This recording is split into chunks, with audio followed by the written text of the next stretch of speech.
네, 안녕하세요. 듀얼 사이콜로지 시간입니다. 중앙대학교 심리학과 김기현 교수님과 함께하는 11월, 12월 올 겨울 마지막 라이브 방송인데요. 저희가 마지막인 만큼 또 활기차게 또 웃으면서 오프닝을 해야 되는데 주말에 참사가 있었죠. 제주항공 여객기 참사가 있었습니다. 또 많은 국민분들께서 깊은 슬픔에 빠져 계실 거라고 생각을 하고 저희도 희생자분들 그리고 유족분들께 깊은 애도를 전하면서 오늘 방송 시작해 보도록 하겠습니다. 교수님 모시겠습니다. 교수님 네. 안녕하세요. 네, 안녕하십니까. 네, 진짜 지금 PD님이 오프닝 잘 해주신 것처럼 좀 슬픈 일이 있어서 아주 국가에 굉장히 큰 애도의 물결이 지금 일고 있습니다. 저도 굉장히 깊이 공감하고 굉장히 좀 추모하는 마음을 담아서 오늘 또 방송 신중하게 또 잘 진행하도록 하겠습니다. 네, 감사합니다. 네. 오늘도 오영도님, 윤희님 참석해 주셨네요. 반갑습니다. 저희 오늘 마지막 시간이거든요. 교수님과 또 2달 동안 했던 나날들이 금방 지나갔습니다. 맞습니다. 아니, 2달이 이렇게 금방 가다니 너무 놀랍습니다.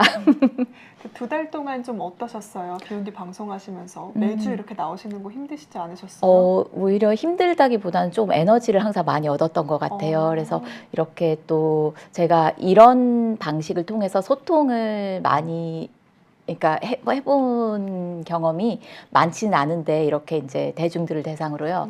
이렇게 대중들 대상으로 이렇게 하면서 시청자분들 만나 뵙고 또 저도 조금 더 편하게 어떻게 이야기를 전달해 드릴 수 있을까 고민을 하다 보니 저도 에너지를 많이 얻으면서 지난 2달간 보낸 것 같습니다. 네.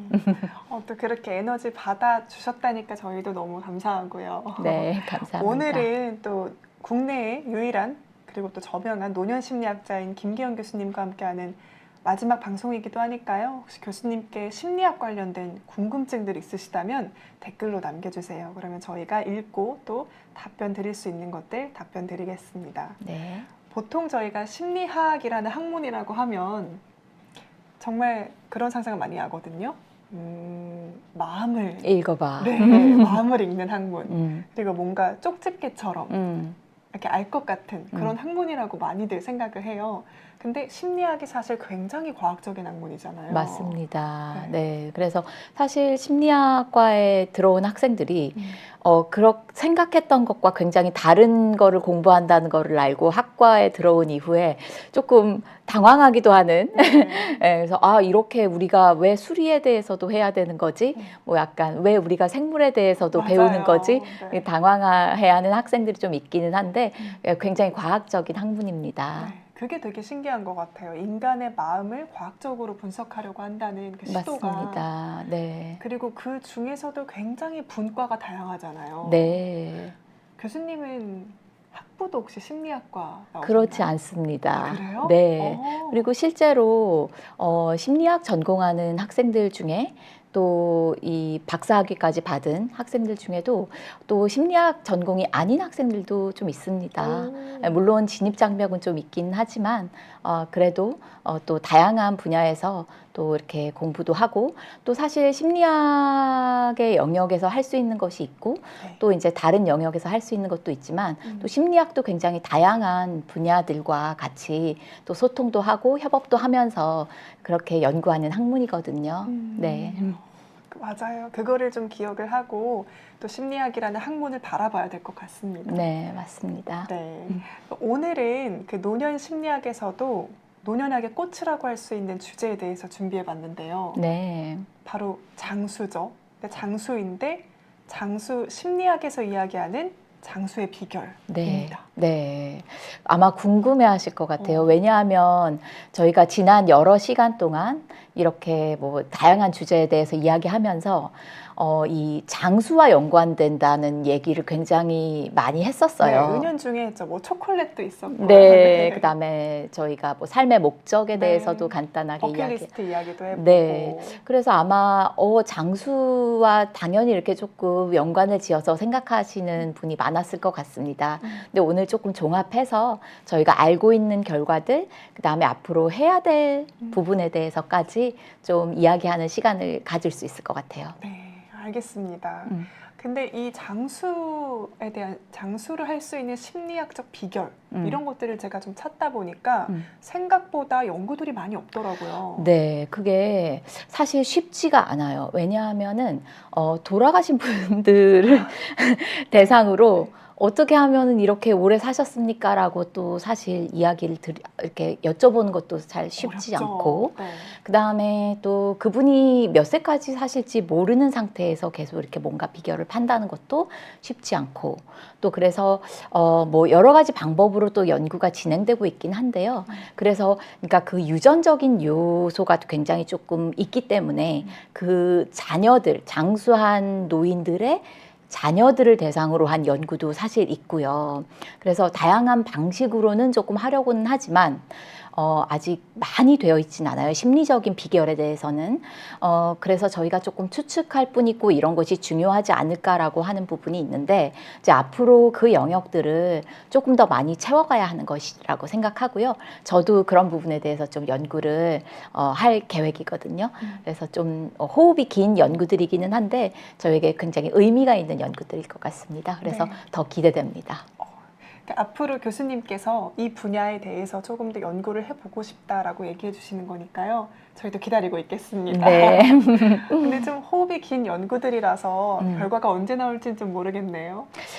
네, 그렇습니다. 왜냐하면 시간이라는 게 저희가 뭐 빨리 이렇게 얼른 가라고 할 수 있는 것도 아니고, 맞아요. 그래서 조금 크리에이티브한 방법, 즉 조금 더 창의적인 방법으로 이 연구를 조금 접근해야 될 것 같다는 생각을 하면서 여러 국제 연구 네트워크를 통해서 자문을 구하면서 지금 연구를 시작을 하려고 하고 있습니다. 네, 기대됩니다. 네.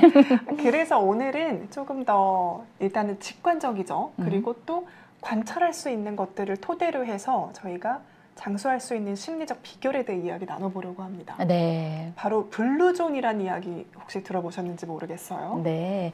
이 블루존 요즘에 조금 아마 관심 있는 분들도 많으실 거고, 아마 좀 들어보신 분들 계실 거예요. 근데 제가 지금 블루존이라고 지금 이렇게 슬라이드를 좀 준비해 왔는데 화면 보시면은 이 블루존이라는 사실 개념 자체는 원래 있었던 개념이라기보다는 이렇게 지역을 찾다 보니 오지 탐험가, 그러니까 내셔널 지오그래피의 오지 탐험가이자 저널리스트인 댄 뷰트너 박사가 있어요. 이 댄 뷰트너가 정립한 개념이기는 한데요.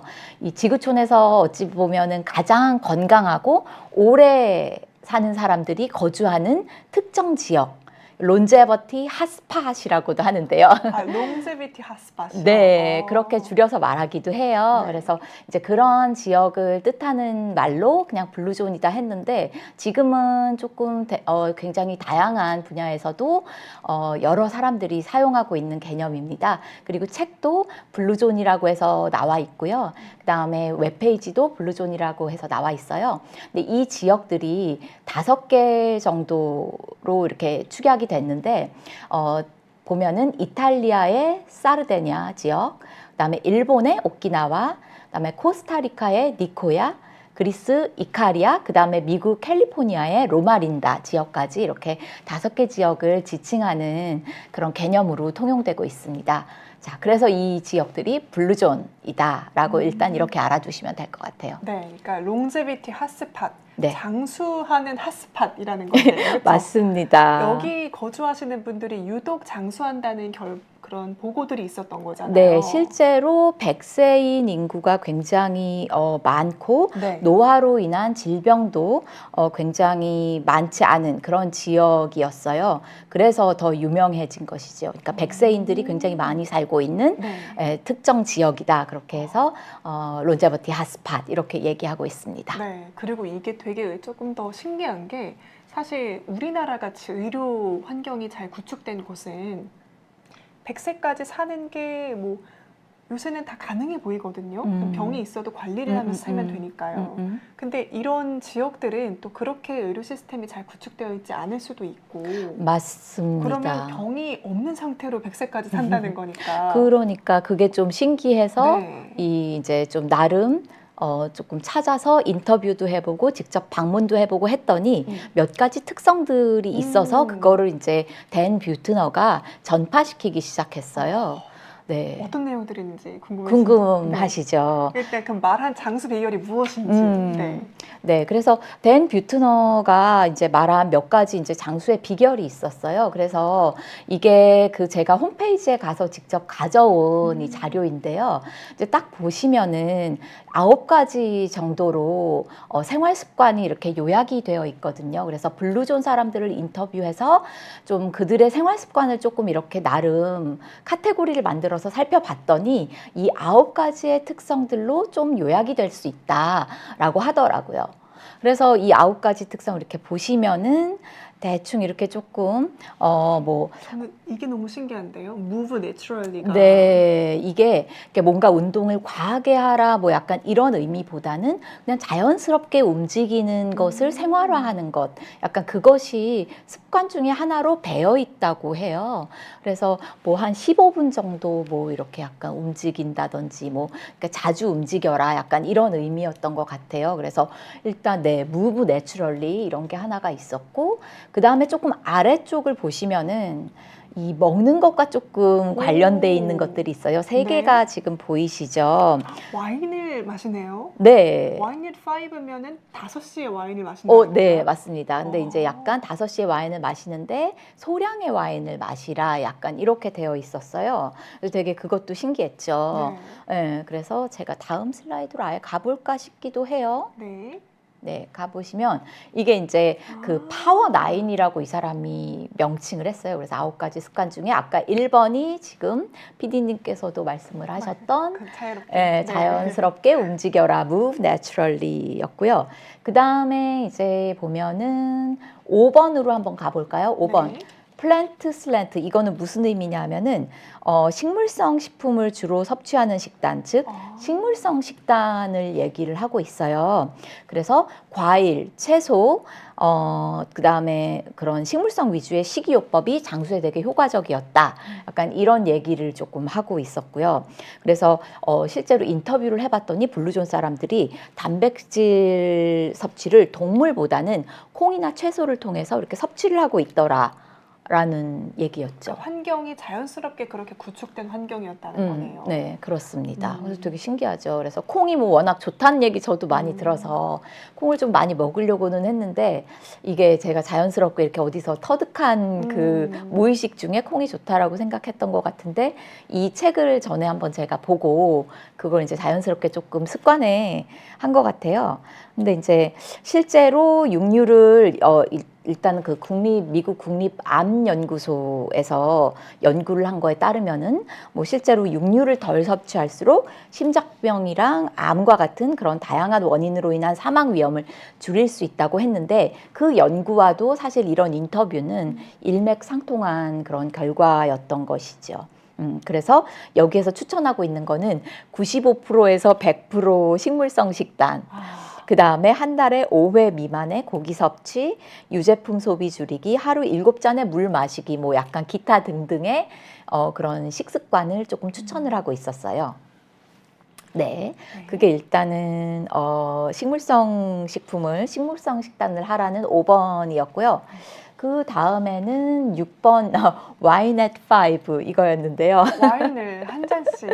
네. 저도 이 얘기는 좀 많이 들어본 것 같아요. 레드 와인 마시면 뭐 혈관 건강에 도움된다 뭐 이런 이야기. 어디서 카더라가 이제 있잖아요. 그렇죠. 카더라가 바로 이 얘기도 또 이제 나오는 건데요. 근데 이제 너무 많이는 아니고 하루에 한두 잔 정도라고 해요. 와인. 네. 그래서 하루 한두 잔 정도의 알코올 섭취는 장수에도 도움이 된다는 얘기였는데요. 매일 오후 5시경에 소량의 와인을 마시는 게 되게 도움이 된다. 뭐 좋은 습관이다. 이렇게 얘기를 하고 있고. 근데 실제 이제 5개 블루존 지역을 아까 소개를 드렸잖아요. 근데 이제 미국 캘리포니아에 있는 로마린다 지역은 그 제7일 안식일 거기 이제 지역이에요. 그래서 종교적으로 굉장히 이제 강한 그런 지역인데 그 지역은 이제 종교적인 이유 때문에 아마 이 와인 섭취가 많이 없었던 것 같은데 그 캘리포니아 지역을 제외한 나머지 4지역에서는 실제로 적당량의 알코올을 섭취하고 있었다고 합니다.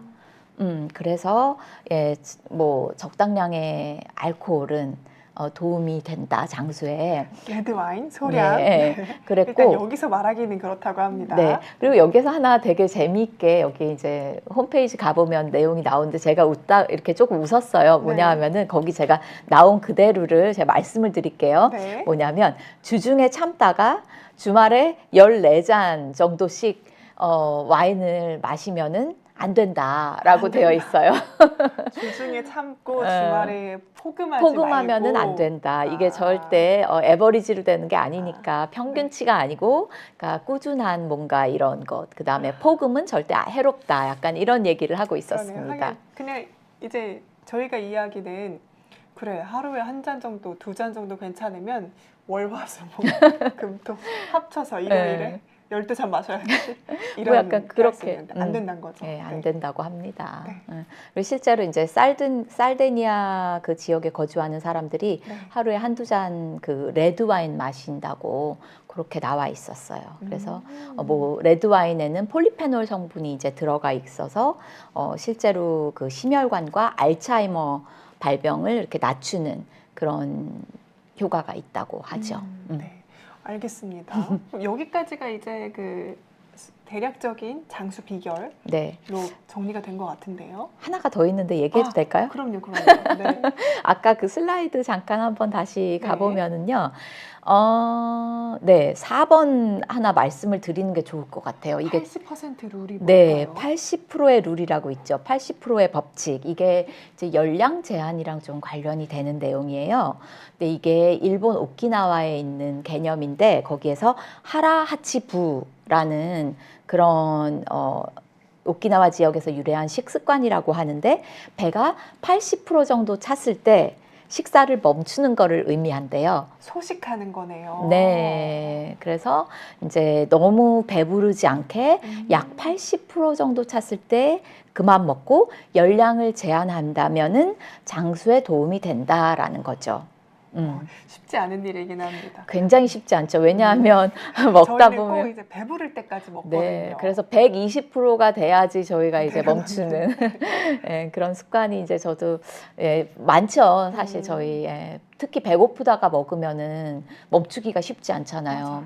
근데 그런 건 또 좋지 않다는 거네요. 네. 80% 정도만 위가 찼을 때 멈추는 것도 어쨌든 블루존 사람들의 생활 습관이었다. 특히 오키나와 사람들의 네. 생활 습관이었다. 네. 그래서 실제로 뭐 이제 그 칼로리 열량 제한했을 때 장수와 연관이 된다는 그런 연구들이 사실은 있잖아요. 맞아요. 많은 연구들이 이렇게 제안을 하고 있고, 저도 그 생물학적인 노화에 대해서 이제 수업에서 가르칠 때 항상 이 칼로리 제한과 장수와의 이 연관성에 대해서 항상 그 이론적인 설명을 좀 하거든요. 근데 약간 그런 것처럼, 근데 제가 지금 매일 800%까지 드신다는 분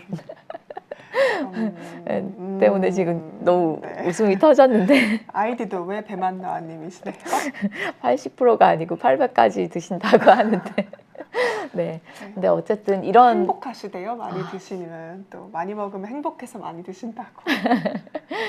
근데 저희 사실 그때 요리랑 관련해서도 얘기를 한 적이 있는데 요리하고 약간 이런 것이 이런 정서적인 건강, 뭐 심리적인 건강에도 좀 연관이 되지 않나, 뭐 이런 얘기를 한 적이 있었거든요. 그러면 요리를 해서 드시면 되시겠네요. 조금 더 나아지겠네요. 더 효과가 좋지 않을까 네, 그런 생각이 듭니다. 네, 유무현님도 인사해 주셨어요. 네, 반갑습니다. 반갑습니다. 네, 네. 좋아요 누르고 시청하신다고. 감사합니다. 네. 그리고 아까 뭐 이제 적당한 움직임은 뭐 필요한 거고요. 사실 그 아까 이탈리아에 있는 그 살데니아 섬 거기에 블루존에 거주하고 있는 남성분들은 실제로 인터뷰를 해보고 직접 가보니까 농장 일과 그다음에 산에서 그런 거주하는 습관들이 이 장수에 되게 기여한다고 이런 연구 결과를 또 얘기를 하고 있더라고요. 계속해서 꾸준히 움직이는 환경인 거네요. 네, 그래서 그런 환경을 좀 환경이 되게 이제 좀 중요한 역할을 하는 것 같고, 그다음에 여기에서는 뭐 이렇게 9가지 파워 9에 포함되어 있지는 않지만 기본적으로 수면 습관이 되게 중요하다고 좀 생각이 들어요. 맞아요. 저희 수면에 대해서도 한번 이야기한 적 교수님께서 있잖아요. 강조해 주셨어요. 네, 그래서 충분한 휴식과 이제 적정한 그런 수면이 되게 중요하다. 장수에 되게 중요한 역할을 한다는 거죠. 그래서 네. 이제 수면하고 정신 건강과의 관계에 대해서 얘기하면서 사실 2021년에 네이처지에 나왔었던 그 논문을 통해서 이제 약 8,000명 인터뷰해 보니까 25년 동안 이렇게 수면 시간과 치매 발생 가능성을 해보니 확실히 수면이 적정하지 않았던 분들은 조금 충분히 잤던 분들에 비해서 치매 발병 확률이 되게 높았다. 이런 얘기를 드린 적이 있었거든요. 그래서 약간 그런 것처럼 그 충분한 수면 시간이 사망 위험률을 낮추는데도 도움이 되고 치매 위험성을 낮추는데도 도움이 되니까 이게 자연스럽게 또 사망 위험까지 연관이 되는 거겠죠. 그래서 충분한 수면도 되게 강조드리고 싶고요. 여기에서는 물론 이야기는 하고 있지는 않지만 네, 그렇습니다. 네, 여기까지 또 생활 습관 얘기해 네. 주셨는데요. 네. 지금부터가 사실 핵심입니다. 그렇습니다. 네. 제가 좀 서두가 길긴 했죠. 지금부터 핵심입니다. 왜냐면 심리적 비결이 나오거든요. 맞습니다. 그러면 이제 그래 이런 생활 습관인 거는 알겠는데 그럼 블루존 사람들의 장수하는 사람들의 마음 습관은 어떤 게 있을까? 이게 궁금한 거거든요. 네, 그렇습니다. 자, 한번 가볼까요? 네. 자, 제가 좀 정리를 해봤어요. 거기 나왔었던 그 파워9과 그다음에 또 제가 또 개인적으로 좀 찾아본 결과를 좀 조합해서 봤더니 일단 첫 번째로 말씀드릴 수 있는 게 이제 스트레스 관리. 그다음에 두 번째 조금 활발한 사회적인 교류. 이것도 얘기 항상 해주셨죠, 네, 교수님께서. 네. 그다음에 세 번째 삶의 목적 혹은 목적 의식. 그다음에 네 번째 낙관적인 삶의 태도. 웃으면 복이 온다. 네, 소문 만복래라 그랬나요? 뭐 어쨌든 그래서 이렇게 네 가지 정도로 좀 이야기를 해볼 수 있을 것 같아요. 그래서 스트레스 관리부터 이제 조금 하나하나 저희가 한번 이야기를 해보면 좋을 것 같거든요. 자, 스트레스 관리. 즉 스트레스를 건강하게 관리하는 것도 블루존 장수의 비결이다.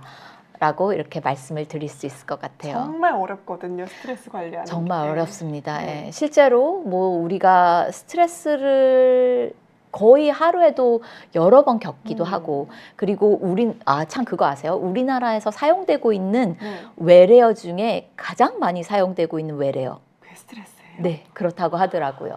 그래서 그만큼 우리나라 그다음에 심지어 저만 해도 통화하건 뭐 이야기할 때 항상 스트레스라는 단어를 좀 많이 말하게 되는 것 같아요. 그래서 우리가 또 스트레스는 또 정작 그거를 바꿔 부를 만한 뭔가 용어도 없는 것 같기도 하고. 맞아요. 그러니까 뭔가 엄청 무겁지도 않으면서 그렇게 가볍지도 않은 상황을 좀 설명하는 것 같거든요. 네. 그래서 이 스트레스에 대해서 사실은 좀 뭔가 우리가 어차피 스트레스라고 생각하는 거는 나이고, 그러니까 결국에는 내가 어떻게 해석하느냐에 따라서 스트레스가 될 수도 있고 스트레스가 아닐 수도 있고, 근데 그 방향에 따라 내가 어떻게 생각하느냐에 따라 한쪽은 스트레스에 늪에 빠지는 것이고 한쪽은 이제 긍정적인 회로로 이렇게 돌아가서 스트레스가 결국은 아니게 되는 것이고 약간 이렇게 나뉘거든요. 이제 그게 스트레스 프로세스 모델에 이제 그런 게 있어요. 근데 그런 것처럼 우리가 이제 스트레스를 그만큼 관리하는 게 더 중요하거든요. 어차피 똑같은 스트레스가 이제 오면 그거를 내가 스트레스를 잘 이렇게 막아내고 혹은 잘 다독여서 스트레스가 아니게끔 이렇게 관리하는 그런 팁이 조금 필요할 것 같아요. 바로 말씀해 주시면 좋을 것 같습니다. 네. 어떻게 해야 할까요? 네, 그래서 이제 세계 블루존에서 배우는 스트레스 해소법이라고 해서 제가 이 블루존 웹페이지에 가서 좀 가져와 봤어요. 번역도 해주셨네요. 네, 감사합니다. 그렇습니다. 네, 그래서 한 13가지 정도로 나눠서 얘기를 해주고 있더라고요. 그래서 각 지역별로. 그래서 되게 도움이 많이 될 것 같아서 제가 가져와 봤는데요. 이제 5가지 지역마다 특정한 이렇게 비법이 있었던 것 같아요. 일단은 오키나와를 보면은요. 자, 첫 번째로 햇빛 15분 쬐기라고 되어 있었어요. 그래서 이제 이 충분한 비타민 D 섭취를 통해서 뼈 건강을 유지하고 정서적인 안정을 취할 수 있다고 해요. 그래서 이제 햇빛 15분째면 되게 도움이 되더라. 그다음에 이제 두 번째는 모아이 모임이라고요. 이 모아이라는 거는 사회적인 지지 네트워크이거든요. 즉 이제 오키나와 지역에서 유래한 이제 용어인데요. 모아이라는 거는 그래서 이거는 친구나 지인들이 함께 모여서 사회적, 재정적, 건강 또는 영적인 측면에서 서로를 지원하기 위해서 결성한 모임이라는 뜻을 가지고 있어요. 그래서 이 모아이 모임을 통해서 힘든 시기를 이겨내거나 하는 비법이 바로 오키나와에서 사용하고 있는 비법이었다고 합니다. 그래서 이런 것도 이제 좀 참고해 볼 만하고. 저희는 좀 소형 가족들이 핵가족 형태가 많잖아요. 근데 그 핵가족 형태라고 하더라도 좀 마을에서 사회적 지지가 될 수 있는 그런 네트워크가 있다는 거네요. 네, 네. 그래서 그게 참 특이했던 문화였던 것 같아요. 오키나와 지역에서는 이제 다른 블루존 지역에 비해서. 네. 그래서 그런 걸 좀 참고를 해서 우리가 이렇게 사회적인 네트워크를 통해서 스트레스를 조금 해소하는 그런 좀 관리법을 좀 참고하면 어떨까 싶습니다. 이건 사실 두 번째 내용과도 자연스럽게 연관이 되는 내용이어서 네. 좀 이따가 또 조금 얘기를 드릴 수 있을 것 같은데 어쨌든 그렇고요. 그 다음에 이제 하루 10분 정도 기도하고 명상하고 또 반성하라. 반성하라. 그러니까 하루에 있었던 거를 이제 좀 리플렉트 한다는 의미, 꼭 반성이라기보다 이제 반추해보고 그거를 통해서 이제 좀 내가 반성의 기회도 갖고 하자. 약간 이런 의미인 것 같아요. 그러니까 하루 10분이면은 사실 긴 시간은 아니지만 또 이 짧은 시간 동안 기도하고 명상하고 반성하는 거를 통해서 스트레스를 날려버릴 수 있다는 것이 이 장수의 비법이라고 소개를 하고 있었어요. 그 다음에 이제 네 번째는 정원 가꾸기라고 하는데요. 네, 이 오키나와 지역에서는 정말 이 온갖 야채들 뭐 이런 것들을 기른다고 해요. 그래서 이 정원 가꾸기 거의 인터뷰했던 대부분의 사람들이 정원에서 뭔가를 기르고 있었다고 하거든요. 그러니까 그것이 되게 이제 나름 스트레스 관리법 중에 하나로 이렇게 약간 도움이 되는 것 같다라고 이 블루존에서 얘기를 하고 있었어요. 그래서 신체 활동과 또 마음의 평화를 추구할 수 있는 되게 좋은 취미가 될 수 있다는 점에서 이제 또 좋은 스트레스 해소법이 될 수 있겠죠. 네. 오키나와 이야기를 들어보니까 그러니까 할머니 집이 생각나요. 시골에 있는 할머니 집 그 이미지가 딱 이제 햇빛 쬐시면서 네. 화단 가꾸시고 그쵸. 야채 키우시고 또 그 노인정 가셔서 또 네트워크도 있으시고 딱 그 모습이 그려지네요. 실제로 제가 오키나와 이 블루존에 대해서 제가 수업 시간에 이야기할 때 사진을 가져다가 쓸 때가 있거든요. 네. 그때 딱 쓰는 게 이 정원 가꾸는 그런 이 사진이었어요. 근데 그 이유가 다 있는 것 같네요. 그러네요. 네. 자, 그래서 일단 그런 게 있었고, 그 다음에 미국 캘리포니아 로마린다 여기에서는요, 기도하고 봉사하는 거를 하나의 이제 비법으로 꼽았어요. 신앙생활과 지역사회를 위한 헌신을 통해서 스트레스를 줄이는 그런 줄일 수 있다는 이제 방법이고, 두 번째는 건강한 식단인데 여기 미국 로마린다 요 지역에서는 채식 위주의 식단을 하고 있다고 해요. 여기서 채식이 나오네요. 그래서 이 채식 위주의 식단을 통해서 신체랑 정신 건강을 유지하고 있는 것 같다라고 이야기를 하고 있습니다. 네. 자, 그 다음에는 이제 그리스 이카리아로 한번 가볼까요? 낮잠이 있어요. 네, 낮잠이 있어요. 근데 사실 이 낮잠을 자는 거는 유럽에서 또 많이 하고 있는 이제 방법인데 어쨌든 간에 규칙적인 낮잠을 통해서 이 건강과 스트레스 호르몬 균형을 돕는다고 그런 것 같더라 하고 이렇게 얘기를 하고 있습니다. 그 다음에 이제 또 하나 중요한 것이 이웃과의 교류를 얘기를 하고 있는데요.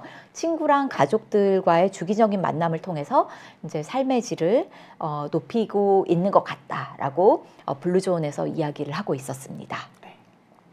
그 다음에는 이제 이탈리아 사르데냐 지역인데요. 여기에서는 이제 웃음, 즉 농담과 유머를 통해서 스트레스를 해소한다 이런 얘기를 해줬고, 또 가족과의 그런 소중한 시간, 가족과의 유대를 통해서 이제 사실 강한 가족애를 통해서 그런 정서적인 안정을 또 우리가 취할 수 있잖아요. 그래서 그것이 스트레스 해소에 되게 도움이 될 수 있다. 그래서 그것이 장수의 원천이다. 약간 이렇게 얘기를 하고 있고, 그 다음에 이제 행복한 시간, 그러니까 하루를 마무리하면서 네. 와인 한 잔을 와인의 하면서 파이브가 여기서.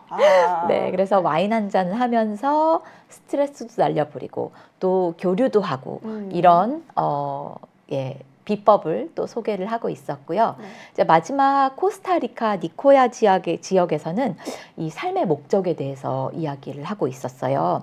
이건 되게 중요해서 제가 또 이제 세 번째로 또 소개를 드릴 방법이기는 한데, 여기에서 말하고 있는 플랜 데 비다, 즉 삶을 계획하는 것, 즉 이게 soul's purpose라고 삶의 목적이 그러니까 삶의 계획, 목적에 대한 부분이었는데요. 왜 우리가 매일 아침에 일어나는지에 대한 내용이에요. 그래서 우리가 아침에 일어날 때, 우리가 저번에 이야기를 할 때 아침에 일어나는 그 목적을 찾는다면 이 삶의 목적을 우리가 찾을 수 있고, 그것이 삶의 뭔가 삶의 질, 그 다음에 수명, 또 우리 정신 건강에도 도움이 된다. 이런 얘기를 한 적이 있었거든요. 그래서 그런 것처럼 삶의 목적을 찾는다면 스트레스 해소에도 도움이 될 것이다 라고 블루존 요기 팁으로 하나 또 추천을 하고 있었고요. 마지막으로는 또한 가족 중심의 생활을 또 이야기를 하고 있었어요. 그래서 또 특히 여러 세대가 함께 살면서 서로 의지를 하는 것이 되게 도움이 많이 되는 것 같더라. 특히 이 코스타리카 니코야 지역에서의 나름의 비법인 것 같다라고 여러 인터뷰를 통해서 이 댄 뷰트너가 이야기를 하고 있었습니다. 네, 이게 이제 블루존 노인의 심리적 비밀이라고 관찰되고 보고된 바인데요. 이렇게 스트레스를 해소하고 있었다. 네. 그래서 사실 각자의 지역들이 굉장히 독특한 생활 환경과 그런 삶의 방식들이 있었어요. 이 장수 노인들이. 근데 이제 이분들이 스트레스 관리뿐만 아니라 이것들을 통해서 장수에까지도 또 건강한 삶에도 영향을 준다 하는 것이 굉장히 좀 의미가 있었고 되게 신기하고 재미있었던 것 같습니다. 그러네요. 네. 그래서 여기에서 배운 이런 지혜를 통해서 우리가 조금 참고해서 우리의 실생활에 좀 적용을 할 수 있다면 큰 도움이 될 수 있지 않을까 싶습니다. 맞아요. 그래도 햇빛 쬐기, 그리고 또 사회적 지지 네트워크가 중요하다는 거 알고 또 가까운 사람들과에게 잘해줄 수도 있고요. 네. 낮잠도 좀 시도해 볼 수도 있고. 네, 그럴 것 같아요. 또 이 낮잠 하면은 제가 또 이제 또 이 장수 꼭 관련된 거 아니더라도 연구자의 생산성에 대해서도 좀 관심이 있어서 좀 여러 가지 좀 인터뷰도 해보고 이렇게 얘기를 하는데, 이 낮잠이 짧은 낮잠이요. 한 15분 정도의 낮잠이 이 생산성에도 되게 연관이 된다라는 좀 얘기가 있어요. 그래서 낮잠을 한번 시도해 보셔도 좋을 것 같습니다. 네, 알겠습니다.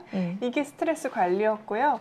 그 다음에 또 얘기하는 게 활발한 사회적 교류가 두 번째인 것 같습니다. 네, 활발한 사회적 교류, 즉 주변 사람들과 관계를 되게 잘 유지하는 것이 장수의 비결이었다라는 이제 얘기가 있어요. 그래서 아까 이제 제가 모아이라고 일본 오키나와 지역에서 유래한 그 용어를 좀 소개를 시켜드리면서 이런 공동체를 통해서 함께 모여서 사회적이나 재정적, 건강 또는 영적인 측면에서 서로 지원과 지지를 아끼지 않는 이런 결성한 모임, 약간 이걸 뜻하는 모아이를 통해서 우리가 이용을 한다면 되게 활발한 사회적 교류를 통해서 좀 건강에도 좀 도움을 줄 수 있다라는 이제 관찰이 됐는데, 실제로 이런 신앙에 기반한 그런 공동체에 속해 있다 하는 것이 기대 수명을 최소한 뭐 4년에서 길게는 14년까지도 연장시키는 것으로 이렇게 나타났다고 해요. 블루존 그런 몇몇 연구에서는. 그래서 이제 그런 것들도 좀 참고해서 우리가 결국에는 또 사회적인 교류를 통해서 이런 지원도 얻고 그걸 통해서 스트레스도 좀 해소도 하고 그러면서 우리가 자연스럽게 건강에도 정신 건강에도 또 연관이 되고 신체 건강까지도 연결이 되는 이런 여러 가지 이제 뭐 것들을 좀 알 수 있었는데요. 실제로 연구 이제 뭐 이 블루존 연구는 아니었지만 이제 좀 연구를 살펴봤더니 사회적 관계가 좀 충분한 분들은 부족한 분들에 비해서 심혈관 질환 위험이 심혈관 질환 위험, 그다음에 뇌졸중 위험이 훨씬 더 적었다고 해요. 그래서 이제 그런 거를 참고해 봐도 이 친구와 활발히 교류하는 거를 통해서 우리가 이제 건강도 잘 관리를 할 수 있다. 결국은 장수와도 연관이 된다. 약간 이런 것들인 거죠. 그 하버드대에서 했던 유명한 행복 종단 연구 있잖아요. 네. 그 연구에서도 어쨌든 가장 중요하다, 행복을 위해서 라고 얘기했던 게 이 사회적 관계였던 것 같습니다. 네, 그래서 사회적인 관계, 우리가 보통 얘기하면은 뭐 친한 친구들 좀 많이 생각을 하고 그렇잖아요. 네. 그래서 이런 좀 친밀한 우정이 되게 중요한 것 같아요. 근데 그런 우정을 좀 이렇게 잘 관리하는 것이 이제 노년기에도 중요하고 또 오래된 관계도 중요하고 뭐 그럴 것 같은데, 근데 그래서 조금 궁금해 하실 것 같아요. 그렇다면 사실 관계에 대해서 궁금해 하시고 좀 어려워하시는 분들이 많아요. 맞아요. 왜냐하면 제가 100% 컨트롤할 수 있는 부분이 아니니까 내 스스로. 그래서 좀 어려워하시는 분들이 많은데, 그래서 제가 이 블루존 좀 이렇게 홈페이지를 뒤지다가 이런 것들이 있어서 좀 가져와 봤습니다. 친밀한 우정을 위한 팁. 그래서 네. 우리가 모아이를 조금 더 이렇게 좀 잘할수 끈끈하게 있는 잘 방법. 유지를 하려면 어떻게 해야 되는지. 네. 근데 이거는 참 저도 제가 적으면서도 이건 정말 참고해서 나에게도 되게 좀 유용한 팁이다라고 하면서 가져와 본 건데요. 이제 보시면은 자, 1번 우정도 일정에 포함하세요. 그냥 노력해야 된다는 거네요. 그렇죠. 우정 또한. 네. 네. 그러니까 예를 들면 이런 거죠. 그러니까 내가 오늘 40년 된 친구한테 전화를 한 통화 하자. 이거를 오늘 내일 이렇게 할 거를 계속 미루지 말고 내일 모레 혹은 다음 주 이렇게 미루지 말고 예를 들어 달력에 뭐 내일 아침 누구누구와 통화하기 뭐 이런 식으로 이렇게 일정표에 적어놓고 그 다음에 누구누구 친구와 같이 밥 먹기 이런 것도 적어놓자는 거죠. 그렇게 하면은 훨씬 더 친밀한 우정을 오랫동안 유지하실 수 있으면서 그거를 통해서 우리가 또 건강에도 또 도움이 될 수 있다고 하니 그렇게 해주시고요. 그 다음에 두 번째는 직접 만나거나 연락하라고 하고 있어요. 그래서 이게 실제로 이제 물론 요즘 같은 때는 화상 통화도 도움이 되고 한다지만 그래도 또 직접 만나는 것도 굉장히 좋다고 하니까 이제 직접 만나거나 혹은 또 전화나 뭐 스카이프 또 뭐가 있을까요? 줌도 있고요. 네. 뭐 화상 통화도 있고 그래서 연락을 하라고 하고요. 그다음에 중요한 순간을 기억하래요. 특히 친구의 생일, 뭐 혹은 뭐 이런 것들 등등 친구에게 되게 중요한 것들, 혹은 또 뭐 그 친구의 기념일이 있다면 그런 것들. 그래서 그 친구가 뭔가 축하 받을 일이 있다거나 그러면은 또 한 번 또 기억해주고, 그래서 중요한 순간을 기억하면 친밀한 우정을 오랫동안 유지하는 데 도움이 된다고 하고, 그 다음에 전통을 만들어 보라는 건데요. 이건 이제 되게 영어적인 표현을 제가 이제 한국어로 표현을 하다 보니 어떤 건지는 알 것 같아요. 네, 그러니까 친구 사이에 어떤 그런 뭐라고 할까요? 그러니까 예를 들어 이런 거죠. 모임을 우리는 12월 31일 날 항상 우리는 모임을 해. 이런 것도 이제 나름의 이제 전통 같은 게 될 수 있고요. 맞아. 그리고 우리는 항상 뭐 파스타를 먹어. 뭐 이런 거 있죠. 네. 뭐 파스타 맛집 도장 깨기. 뭐 예를 들어 이런 것도 그렇게 전통이 나름 될 수 있을 것 같아요. 그래서 나름 이런 전통을 한번 만들어 보고 한다면 또 좋을 것 같고, 뭐 영화관에 가는 것도 이렇게 좋을 것 같고. 자, 그 다음에 이제 5번째는 프레너미를 조심하라. 네, 그래서 이게 뭐냐 하면은 친구이자 enemy, 그러니까 friends and enemy를 조합한 단어 frenemy인데요. 또 재미있고 활발하지만 경쟁심이 되게 강한 관계는 또 스트레스를 유발할 수 있다고 해요.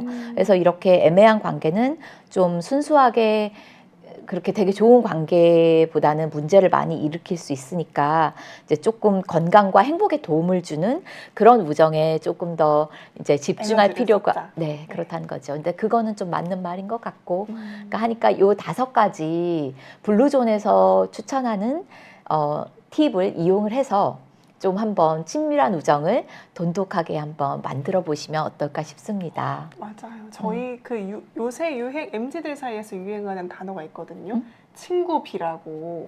그래서 네. 올해도 그러니까 새해가 됐을 때 네. 올해도 나랑 친구해줘서 친구해줘. 아, 그러면서 친구비 입금할게 이런 얘기를 어머. 하거든요. 아, 그렇군요. 네, 근데 이게 정말 돈을 입금한다기보다는 그냥 뭐 선물하면서도? 예를 들어서, 네, 선물하면서도 되고 혹은 친구 관계에서 내가 조금 손해 보는 일도 있을 수 있잖아요. 근데 그것도 그냥 친구비 입금했다 치자 이렇게 말을 하고 넘어간다고 하더라고요. 아, 그렇군요. 아, 재밌는 용어 잘 배웠습니다. 네, 그 친구비 얘기가 있는 것처럼 친밀한 우정도 노력이 필요하다라는 것 같습니다. 네.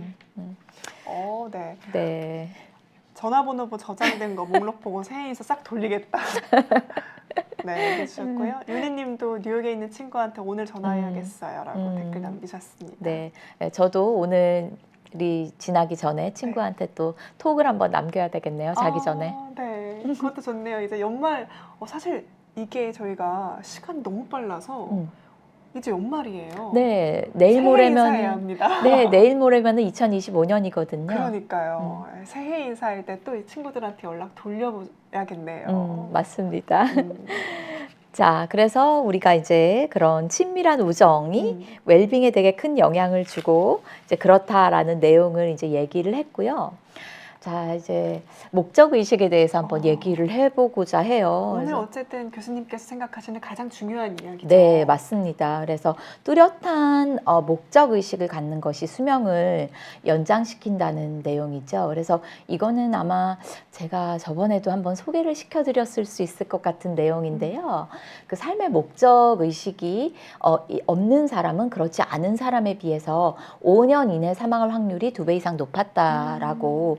그래서 이 목적 의식과 장수와의 이 연관성에 대해서 얘기를 하고 있었던 이제 연구이고, 이거는 거의 한 7,000명 정도 되는 되게 분들을 대상으로 50세 이상의 성인을 대상으로 했던 연구예요. 그래서 되게 이제 좀 많이 지금 인용이 되고 있는 그런 연구인 거죠.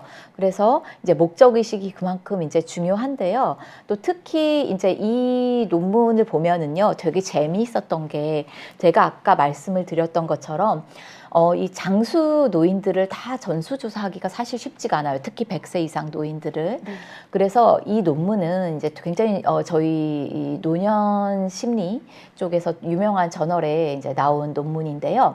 그 미국에 거주하는 장수 유전적인 특성을 가진 100세 이상 장수 노인의 자녀들, 그러니까 361명이나 되는 그들의 자녀들을 대상으로 삶의 이제 목적과 건강한 노화에 어떻게 기여하는지 뭐 이제 약간 이런 거를 살펴본 거예요.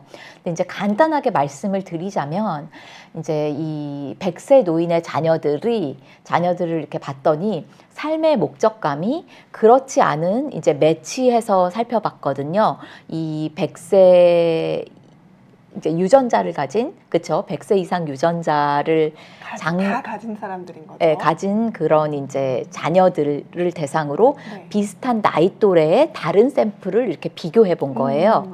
그래서 봤더니 그 100세 노인의 자녀들이 삶의 목적감이 훨씬 일반인보다는 높아서 건강한 노화랑 질병 지연에 기여할 가능성이 되게 높고, 이제 이게 결국에는 노년층의 건강 증진을 위한 되게 중요한 심리적인 요인으로 제시가 되고 있었던 거죠. 그래서 저희가 이전에는 삶의 목적이 뭐 치매에 연관이 된다, 뭐 약간 이런 얘기를 했었는데, 결국은 삶의 목적 자체도 실제 자체도. 실제 높더라 자녀들이 약간 그런 거죠. 그래서 이 연구를 보고 굉장히 좀 흥미로웠습니다. 그래서 제가 한번 가져와 봤습니다. 삶의 목적감이 건강, 노년층의 건강 증진에도 영향이 있을 수 있다라는 걸 어쨌든 알려줄 수 있는 연구가 나온 거니까요. 그러니까요. 예, 그래서 이제 우리 삶의 목적을 좀 한번 가져보고 이 버킷리스트 얘기도 맞아요. 했었는데요. 네. 다시 한번 올해가 가기 전에 네. 버킷리스트 한번 다시 살펴보시면서 또 추가하시고 하면은 훨씬 좋은 삶의 목적을 가지시는데 도움이 될 수 있을 것 같습니다. 네, 맞아요. 또 이렇게 또 불안하고 또 잘 예측이 안 되는 사회에서는 나만의 어떤 목적들 그런 것들을 좀 가지고 생각을 해보는 게 중요한 것 같기도 합니다. 맞습니다. 네. 마지막 하나 더 있죠. 네, 마지막 하나 더 있는데요. 네. 웃으면 복이 온다. 정말 교수님이 생각나는 문장입니다. 아, 그런가요? 네. 자, 낙관적인 삶의 태도 굉장히 중요하거든요. 근데 이게 그냥 제가 하는 말이 아니고 사람들이 그냥 하는 말이 아니에요. 실제 낙관적인 삶의 태도, 즉 optimism이라는 건데요. 이 낙관적인 삶의 태도가 어떻게 장수에 연관이 되는지를 이 두 가지 대규모 코호트 연구를 통해서 이제 밝힌 논문이 있었어요. 굉장히 좋은 저널에 게재가 됐고 우리나라 신문에서도 좀 이렇게 보도가 된 그런 자료인데요. 네. 이제 결국에는 이제 결과를 봤더니 높은 낙관주의 수준이 평균적으로 약 1%에서 15% 정도 더 긴 수명과 85세 이상 생존 가능성을 증가시켰다라고 얘기를 하고 있습니다. 즉, 낙관적일수록 더 오래 산다.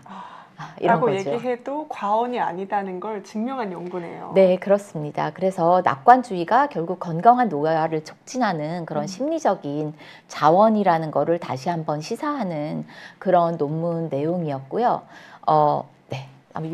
그러네요. 네. 제가 그냥 훌쩍 넘어가 버렸네요, 벌써. 낙관적인 태도가 그냥 하는 말이 아니라 장수에도 연관이 있다. 네. 다양한 심리적인 건강과 신체적 건강에도 영향이 있다라는 걸 보여주는 연구였습니다. 네, 그래서 한번 다시 요약을 하자면, 네, 장수 노인의 심리적 비밀, 블루존으로 다시 돌아가서 이분들이 어떠한 비밀을 가지고 있는지 저희가 살펴봤더니 스트레스 관리, 즉 다운시프팅, 아까 다운시프팅 얘기를 좀 잘 못 드린 것 같은데 네. 기여를 내리는 거예요. 저속으로. 네. 그래서 삶의 균형을 잘 맞추면서 이제 좀 사는 그런 다운시프팅족이라고 늘 표현을 하는데요.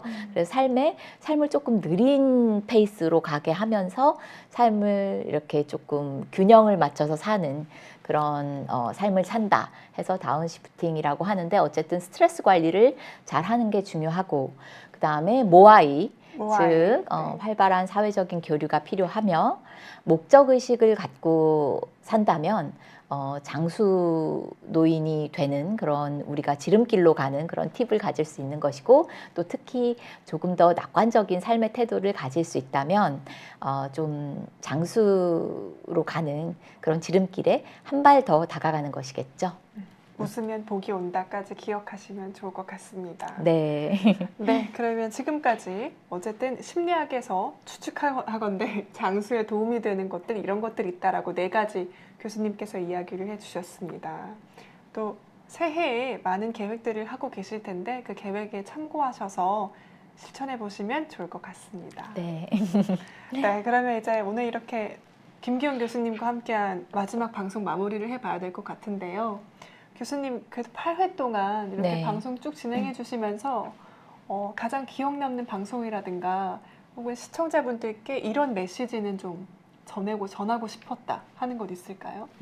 매회 되게 기억에 많이 남고 매회 임하면서 정말 이런 이야기를 조금 더 편한 자리에서 이렇게 시청자분들 만나 뵈면서 이야기할 수 있어서 매회가 다 기억에 많이 남고요.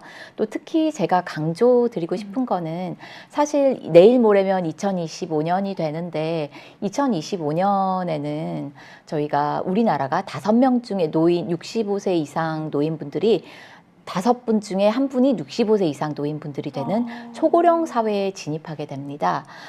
그만큼 우리가 이제 노화, 즉 이제 뭐랄까 고려 초고령화 사회에 임하면서 이 노화에 대해서 조금 더 다시 한번 되짚어볼 필요가 있지 않나 이런 생각을 좀 많이 하면서 매회 방송에 임했던 것 같아요.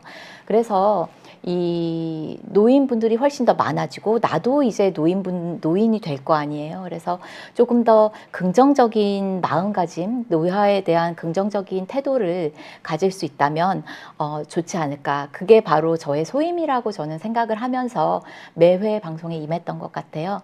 그래서 노화에 대해서 되게 두렵게만 생각하지 마시고 조금 더 대비를 하면서 저희가 지난 8회 동안 매번 얘기했던 것이 이렇게 하면 조금 더 도움을 받을 수 있다라고 하면서 몇 가지 팁을 계속 드리려고 노력을 했습니다. 그래서 그런 팁들을 좀 잘 챙기시면서 우리 초고령 사회에 대비하시면 좋을 것 같고 저는 여러분들께서 조금 더 이렇게 덜 무서워하면서 이렇게 노화를 받아들이실 수 있도록 저희가 조금 도움을 많이 드릴 수 있도록 제가 되게 노력을 많이 해왔고 할 것이고 계속 할 거예요. 그래서 이제 좀 그러면서 노화를 준비하시면 좋을 것 같고 또 특히 이 미래의 노년학자 혹은 노년 심리학자를 꿈꾸시는 분들 네. 혹시 이 방송을 보신다면 좀 긍정적인 태도가 이 연구를 하는 데 있어서도 굉장히 도움이 많이 될 거예요. 그래서 이런 인력들이 앞으로 더 많이 필요하고 그런 의미에서 혹시라도 제가 여러분들 이렇게 손을 잡아드릴 수 있다면 저도 도움이 많이 될 것 같고 제가 의미 있을 것 같아요. 그래서 혹시라도 도움이 필요하시다면 언제든지 좀 손을 내밀어 주시고 저도 이렇게 열심히 노력을 하도록 하겠습니다. 그래서 미래의 노년 심리학자분들 힘내시고 열심히 하셔야지 우리 사회가 이 초고령 사회에 대비할 수 있습니다. 더 많은 분들이 필요합니다. 네. 감사합니다, 교수님. 네. 정말 긍정적인 노화, 그리고 노화를 조금 더 행복하게 보낼 수 있는 방법에 대해서 연구하고 또 강연해 주셨던 교수님과 함께 했습니다. 교수님께서 책을 또 내실 준비를 하고 계시다고 들었어요. 네, 그래서 이렇게 조금 더 편하게 이야기할 수 있는 그런 소재들을 모아서 지금 집필 작업 열심히 하고 있어서 아마도 글쎄요, 2025년에 저의 목표는 바로 그런 조금 더 이렇게 편안한 그런 책을 통해서 독자분들과 만나보는 그런 것이 아닐까 싶습니다. 네, 알겠습니다. 교수님 또 책 나오면 저희 비욘드에서도 소개해 드릴 수 있으면 좋겠습니다. 네, 초대해 주십시오. 네, 알겠습니다. 그러면은 교수님과 함께한 올 겨울 마지막 라이브 방송은 마무리하도록 하겠습니다. 연말 계획, 새해 계획 세우신 것들, 그리고 연말도 잘 마무리하시고 새해 또 건강한 모습으로 뵙겠습니다. 시청해 주셔서 고맙습니다. 네, 감사합니다.